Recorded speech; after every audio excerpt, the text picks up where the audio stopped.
j'espère que ton poney va bien. On se retrouve aujourd'hui parce que ça y est, l'automne est bien installé et cette année, pour la première fois, je me suis sérieusement penchée sur la question des couvertures pour Hélion. L'occasion de découvrir ou redécouvrir ensemble quelques petites règles à respecter lorsqu'on choisit sa collection de couvertures pour son cheval.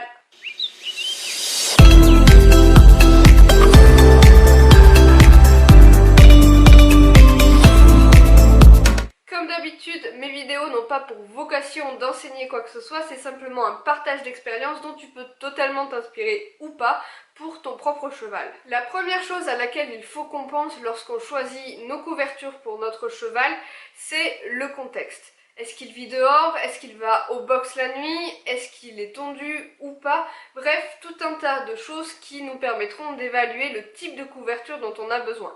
Pour mon cas, Hélion vit dehors H24 et toute l'année. Il est dans un pré dans lequel malheureusement il n'y a pas d'abri, malgré le fait qu'il y a un énorme arbre qui doit être bien centenaire. Ils peuvent largement se mettre en dessous pour s'abriter. Mais franchement, ils y vont pas vraiment. Et aussi cette année, et je pense que ce sera la dernière, j'ai décidé de ne pas tondre Hélion. Certes, j'y ai longtemps réfléchi.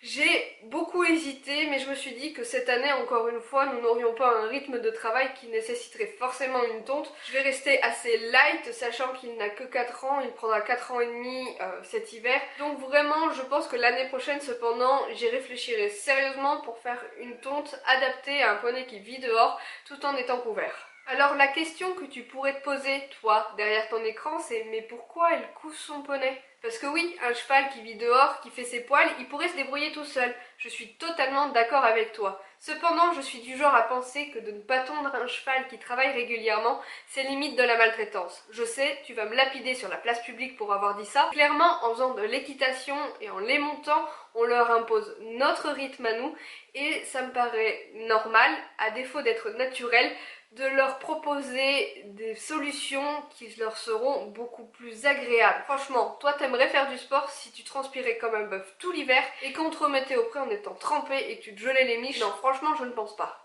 Alors oui, certes, je pourrais tout à fait laisser mon poney poilu dans son pré sans pour autant lui demander aucun effort quel qu'il soit. Cependant, oui, comme un petit peu tous les cavaliers, je monte dessus, je lui demande des efforts et c'est la raison pour laquelle cette année, encore plus que l'année dernière, j'ai décidé de me pencher sérieusement sur la question des couvertures. L'année dernière justement, je m'étais déjà un petit peu équipée en prenant une couverture imperméable sans grammage avec son couvre-cou ainsi qu'un jeu de couverture type séchante, polaire et petit couvre-rein. Et cette année, j'ajoute à notre garde-robe en partenariat avec la marque QHP une couverture imperméable en 150 grammes que la marque m'a permis de tester cet hiver. Je reparlerai un petit peu plus tard dans la vidéo, mais d'abord nous allons voir comment choisir une couverture pour son cheval et les caractéristiques finalement d'une bonne couverture. Ce n'est pas sans raison si, dans le premier paramètre, j'ai parlé du contexte dans lequel vit ton cheval. C'est tout simplement parce que c'est ce qui va définir le type de couverture dont tu as besoin. Une couverture plutôt type doudoune pour les chevaux qui vivent en box, une couverture plutôt type imperméable pour ceux qui vivent dehors. De manière générale quand même, je suis du genre à conseiller la couverture imperméable parce que finalement ça évite les changements de couverture depuis le box jusqu'au pré. Pour tout ce qui est séchante, polaire, couvre-rein, etc., j'ai envie de dire que tout le monde voit un petit peu midi à sa porte. Pour moi, une polaire n'est pas une séchante. Une séchante doit être dans une matière qui sèche vraiment, du type éponge, microfibre ou encore d'autres matières techniques. Mais la polaire, pour moi, c'est pas quelque chose pour sécher, c'est quelque chose pour avoir chaud. Par exemple, quand tu fais le grooming de ton cheval. Enfin, le couvre-rein, moi j'avoue que je n'ai encore jamais eu l'occasion d'en utiliser un sur Hélion. J'en ai un petit en polaire au cas où il fasse très très froid. Je pense cependant qu'il serait plus judicieux de ma part de m'équiper avec un couvre-rein en imperméable non doublé pour nos balades. Mais il existe aussi des couvre-reins imperméables doublés en polaire dont personnellement je n'aurais pas à me servir cette année parce que je n'ai justement pas tondu Hélion. Tu l'as compris, mes chouchoutes ce sont les couvertures imperméables. Autre chose qu'il faut absolument faire avant de choisir une couverture pour son cheval, c'est tout simplement mesurer celui-ci pour savoir la taille qui convient à notre équidé. Alors bon, les tableaux indicatifs de taille qu'il y a sur les sites internet sont généralement ok, mais rien ne vaut un mètre de couturière que tu places du garrot à la queue de ton cheval et c'est la longueur en centimètres qu'il te faudra pour ta couverture. Par exemple, pour Elion, moi, il me faut du 125. Concernant les couvertures imperméables, mais bon, en y pensant, ça va aussi concerner les couvertures de boxe, on va parler du grammage. Alors, une couverture type 0 g, c'est vraiment en fait une couverture très légère qu'on aurait tendance plutôt à utiliser en été. Personnellement, c'est ce que j'ai utilisé tout l'hiver l'année dernière avec Elion et je vais paraître hyper égoïste avec ça, mais c'était juste génial parce que mon poney adorant être dans la boue et surtout n'ayant pas vraiment le choix que d'être dans la boue puisque je le rappelle, il n'a pas d'abri et je le rappelle, l'année dernière on a eu un hiver horrible. En gros, quand il se couchait pour dormir, c'était dans la boue. Et bien, le fait de lui avoir mis cette petite imperméable, et ben il était presque propre en fait, sauf les pattes. Mais ça lui permet de rester au sec partout sur les reins, sur le dos, etc. etc. Donc c'est vraiment un gros avantage pour le cavalier dans le sens où ça lui évite de retrouver son cheval boueux et de passer des heures à essayer de le sécher avant de monter. Mais aussi, j'ai remarqué quelque chose, c'est que ça a largement limité la pousse, ou plutôt la surpousse du poil. Le but d'une couverture imperméable sans grammage justement, c'est éventuellement de ne pas limiter la pousse de poil de façon trop excessive, mais on va pas se mentir, personnellement quand Elion n'était pas couvert, je passais ma main comme ça dans les poils et on voyait plus mes doigts, alors que l'année dernière c'était beaucoup plus gérable et même au travail il transpirait déjà beaucoup moins. Comme je l'ai dit tout à l'heure, cette année j'ai choisi une couverture en 150 grammes, donc ce n'est pas les couvertures les plus chaudes qu'il existe en matière de couverture d'extérieur, puisqu'il y a 300, 400 grammes, etc., etc. Mais ceux-là sont plus destinés justement à des chevaux qui sont tondus. La 150 grammes va vraiment me permettre de l'utiliser au plein cœur de l'hiver, au moment où il fait le plus froid, mais surtout dans ma région le plus humide. Et là par contre, oui, je souhaite vraiment limiter la pousse du poil parce qu'à défaut de ne pas l'avoir tondu, j'aimerais quand même vraiment éviter qu'il transpire excessivement, surtout sur les séances de travail en carrière ou en manège. Encore en balade, tu me connais, je suis plutôt une fervente adoratrice de la balade cool, donc même s'il transpire un peu en fin de balade, on peut toujours marcher longtemps pour qu'il évacue cette transpiration et qu'il sèche. J'ai beau avoir un poney qui peut paraître rustique comme ça en premier abord, l'année dernière avec la saison pourrie qu'on a eue, il a vraiment maigri et j'ai vraiment vu qu'il avait subi l'hiver plus qu'autre chose. Et pour revenir à cette couverture QHP, en plus de pouvoir choisir parmi plusieurs couleurs assez sympathiques, vous pouvez surtout choisir le grammage.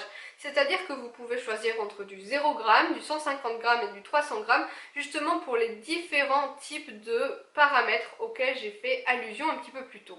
Aussi, autre qualité de cette couverture et qui est devenue pour moi un indispensable suite à un gros flop l'année dernière, c'est la présence de soufflets d'aisance au niveau de l'épaule du cheval. Bien sûr, elle a les attaches par mousqueton à l'avant, renforcées par des scratchs, ce qui peut être pas mal, et les sangles qui se croisent au niveau du ventre. Autre chose intéressante, c'est que les petites sangles qui passent vers les cuisses sont élastiques et aussi elle ne possède pas de couture au niveau de la colonne vertébrale du cheval. Alors certes comme ça, d'un premier abord, cette couverture pourrait manquer d'une découpe anatomique le long du dos du cheval, mais le fait de ne pas avoir de couture à cet endroit évite vraiment l'infiltration de l'eau. Enfin, un paramètre important pour choisir une bonne couverture, ce sont les deniers. Alors qu'est-ce que sont les deniers? C'est en fait la hauteur de résistance aux déchirures.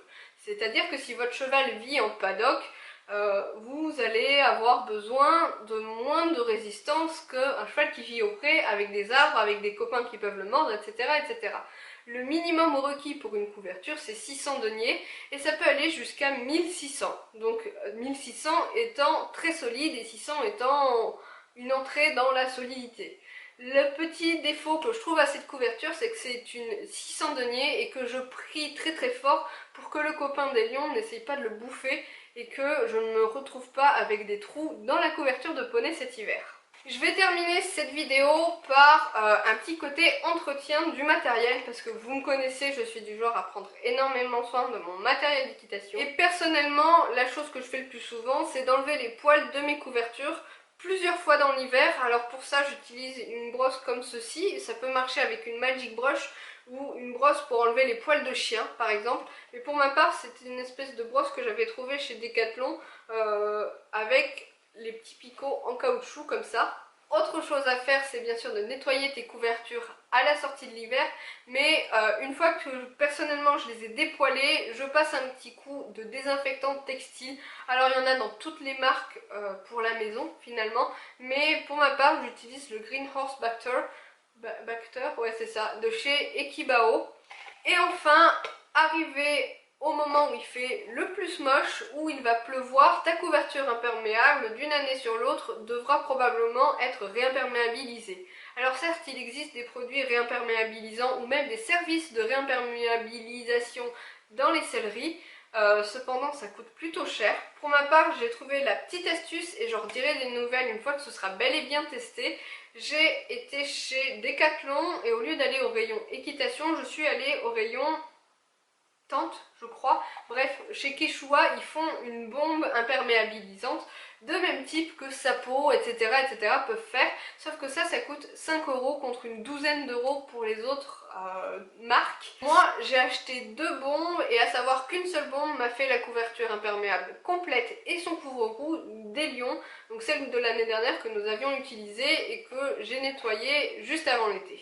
Voilà, j'espère que cette vidéo t'aura plu, que tu auras eu quelques petits indices pour choisir ta couverture pour cet hiver. Je pense que comme moi, la plupart d'entre vous tous avez votre cheval en extérieur au pré au moins une partie de la journée. Et c'est la raison pour laquelle j'ai vraiment ciblé cette vidéo sur les couvertures imperméables plus que les couvertures de box ou même des couvertures séchantes, etc., etc.